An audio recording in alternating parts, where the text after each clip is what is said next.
Welcome back to the Save It for Parts channel, where today I am organizing my giant pile of boats.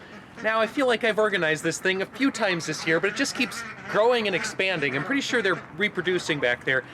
I think I've also done a couple videos where I organize this, so have I stooped to just showing my yard work and chores on the channel? Yeah, maybe.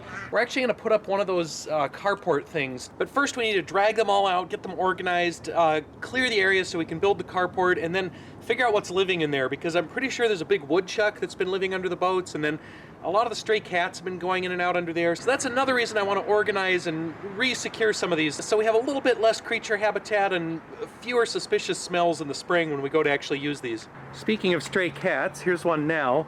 Oliver, come here. Oliver. You're so rude, you don't even come over and say hi to me. You're not afraid of me, you just don't want to say hello. Fluff, you agree, don't you? He's a rude cat and you hate him. I'm glad he doesn't want to eat our pet birds, because we do have this flock of ducks here. We're supposed to have a guard goose, but the goose has gotten so old and senile, it just spends all day attacking a bucket in the corner of the yard now. So that is literally, this goose's entire life is just fighting that Home Depot bucket. Kind of useless at protecting the other birds from predators, so hopefully they get along on their own. Alright, I didn't film the entire cleanup since it was just too much work and I was focusing on this, but this area is clear again. Haven't decided yet what I want to do with that tree. If it needs to come out, it's just a weed tree that's growing out between the retaining wall and the concrete, so might need to cut that down, and then that gives us more space to get the carport thing back in there. So partial boat inventory. We've got this canoe down here, which is new to us. We've never really owned a canoe before, so that should be fun. We might try to do some Boundary Waters stuff eventually. This kayak, somebody started to cut it in half. I don't know why, but I got it for free, so I'm going to try to fix that up, do something with it. These green kayaks I might stick together and make a catamaran. That other one, it's hard to point reverse here. That other one I'm going to give away. We've got the outboard skiff, which I have not used this year, and then we've got the jet boat over there, which I've also not used this year, so it hasn't been a great boating year. It's been too busy. I also have the abandoned railroad pump car, which is falling apart, so I need to do something with that. I need to store it differently. All right, I think this tree does need to go. I don't know where I'm going to put any of the wood because the little wood shed is already full, but I guess we'll deal with that later.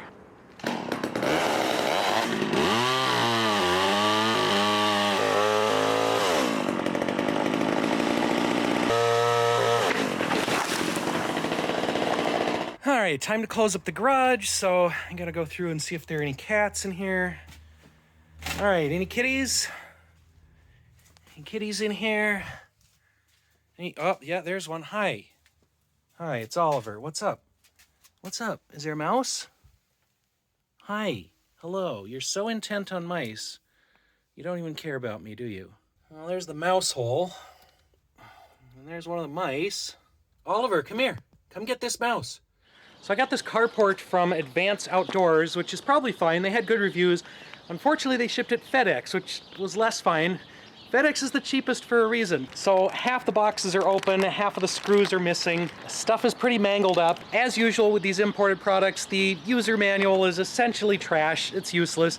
It refers to connectors that we don't have. It calls these G2s. They're labeled M6.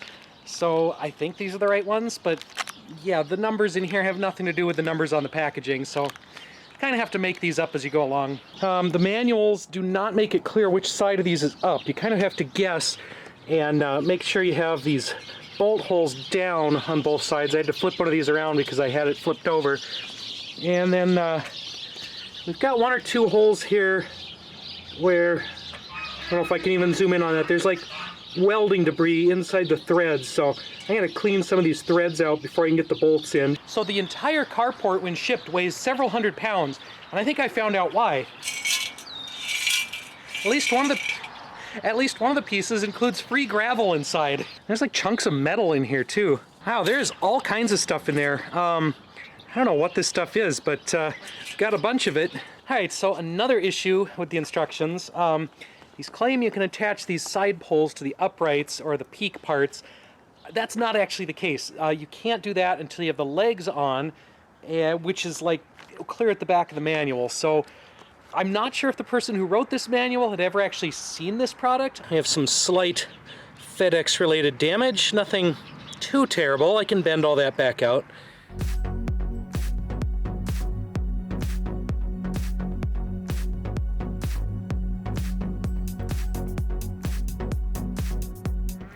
All right, we're back. It's day 2. I got some progress done last night, but less than I wanted. These birds are really loud in the background. It started getting dark last night, so this is where we left off. A couple more little quirks that I've discovered while working on this. These roof panels are not symmetrical. The holes on one end are farther in from the edge than the holes on the other end, so they can only go in one direction. The manual doesn't really mention that, and they're not marked, so you don't know which direction to put them on until you've got them up there. So they're also extremely sharp. These are made from the thinnest possible metal. I think a big hailstone might go right through this. You have to wear gloves while putting them on, but you also can't wear gloves while putting them on because you have to manipulate small things like those little tiny screws, like the wax strip on the double-sided tape. So basically you have to put your gloves on, take your gloves off about every single panel. I definitely would not buy one of these again. I would buy something else with thicker metal. None of the holes line up correctly, so the screws are kind of stripping things out on the metal. I'm gonna have to go back over and put silicone around each and every one of these fasteners across the entire roof if there's any hope of this being waterproof. Donnie is not a fan of these other cats. This is why our cats stay inside or in their catio, because we don't really want them fighting with the entire neighborhood. I think the ducks are gonna try to eat this cat. I've been calling this one Little Stripes. I think she just had kittens recently. And there she goes into the garage, just like all the other stray cats. Why do all of you cats want to come in here? Is it just because there's so many mice in here? Well, I've lost track of her under all this stuff, but I guess she can stay in here and eat some mice for now. I'll just have to look for her and kick her out when I go to close the garage up for the night. I think I said this in the last video. I need a one-way cat door in here, so if the cats get in, they could just come out when they're ready and not come back. Hi. You're more friendly than Oliver, aren't you? Yeah. I'm glad you didn't have kittens under my boats. Hopefully you had your kittens in somebody's house, because it is the wrong season for kittens. Got another lovely gift from FedEx here. This piece is all dinged up, so I'm gonna have to hammer that back out so it fits.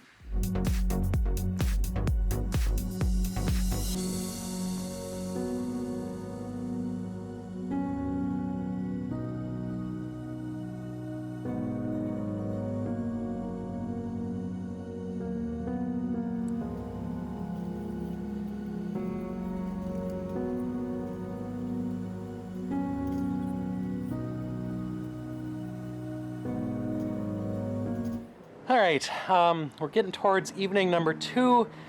We've got most of the ceiling and the partial walls put in. It's really becoming difficult over here because nothing wants to line up correctly. We've got the other side put in, and that's kind of locked the frame into position, so now there isn't any room to play with over here. So one sheet to the other sheet, you kind of have to join 4 sheets at a time in the center here. They don't all line up, and they especially don't line up with the holes in the frame, so yeah, this is a real hassle.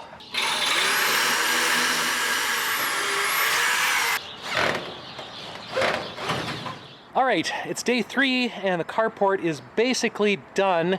Associated things to finish, like the giant brush pile here, needs to go away. And Mr. Oliver is back to help us with the thing again. Are you a good kitty? Yeah, nice kitty. I went ahead and added some ratchet straps here to kind of reinforce things. The whole unit is on a slight hill, so it's kind of slightly angled this way. So I added the diagonals to just reinforce it that direction. And then I put that cross bracing in the back so that it wouldn't wiggle side to side, because it was doing that as well. And I bolted down most of the feet here. I'm not super happy with that. Not all of the bolt holes worked. I snapped off some drill bits inside some of these, but each of the feet has at least one bolt holding it into the concrete. Well, next I guess I just have to chop up all this brush, get it in the car, take it over to the compost site, and get it out of my way.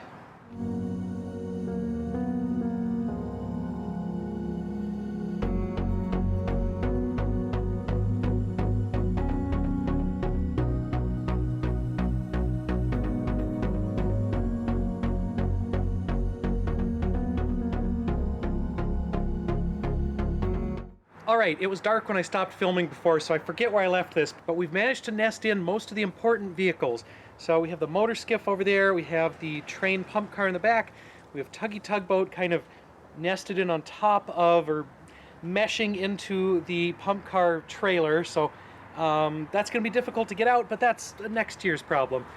We've got the canoe up there, we've got the little kayak. Now I am still putting tarps on everything just to keep blowing rain off of it, and I know I'm going to have to put a gutter down here at the interface between this roof and this lower woodshed roof just to catch all the water that builds up in that valley, direct it out here, maybe have a rain barrel. Snow is probably going to be an issue. Snow is going to fall off into that crevice and then kind of pile up on the firewood, which isn't ideal, but we'll have to think of a better option for that in the future. I don't know how much weight I actually want to put up in the rafters here. I think I don't want to put 2 more boats up there, just because that's putting a lot of stress onto the structure of this that it's not really designed for. It's already a pretty flimsy carport. I actually have one additional green kayak hiding inside the tarp for the skiff here. This is kind of the good one that we actually do use as a double kayak, but it's just wrapped up in the boat here. I guess I could stack the other green ones on top of the skiff. I'm not going to be using it anytime soon, so just keep piling boats on top of boats. All right, I think we're going to call this done. Other than the gutter over here, I am basically finished. We have successfully turned a pile of disorganized, ugly boats into a pile of disorganized, ugly boats underneath a carport. So I guess that's an improvement. This does let me organize things a little bit better. We're probably going to do some more stuff with Tuggy Tugboat next summer. We're going to try to do more stuff with that pump car train. So my final review of the Advanced Outdoor Carport from Amazon, it's not that great. It's flimsy, it's difficult to put together, the instructions don't make sense, stuff doesn't really line up. It's, I wouldn't buy one again. I think I wasted $600 on this. I probably should have paid $1,000 or $1,200 for a name brand from a hardware store and not gotten this thing. But this is what we've got. It kind of works. We'll see how long it lasts. Hopefully it'll survive some hailstorms and other Minnesota weather. Hopefully it doesn't just blow away or collapse, but I guess we'll find out. So if you're looking for a carport, don't get the $600 one on Amazon. Go to the hardware store if you can, get a decent one, or just build one yourself with timber frame and metal sheeting. That's probably what I should have done, but I was in a hurry and I was cheap and I just wanted to get the boats put away before winter. So anyway, I'm done with this video. Stay tuned to see what we do with the boats next year. Go back and look at my other videos if you want to see some of these boats in action. Thank you to everyone for watching, and we'll see you next time.